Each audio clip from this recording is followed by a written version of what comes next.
চৌঠা অক্টোবর তাদের দুজনের প্রথম দেখা হলো। তখন বিকেল ঘনিয়ে আসছে, বাতাসে শীতের আমেজ।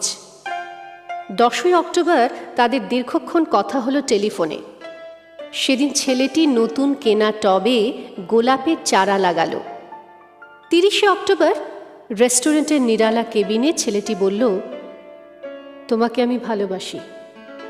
মেয়েটি লজ্জায় মাথা নিচু করে টেবিলে আঁকিবুকি কাটল। 12ই ডিসেম্বর গোলাপ গাছে কুঁড়ি ধরল।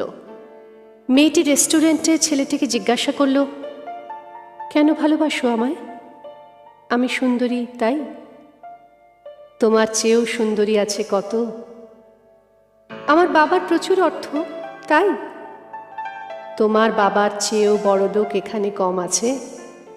তাহলে ভালোবাসি ভালোবাসি, তাহার আবার কারণ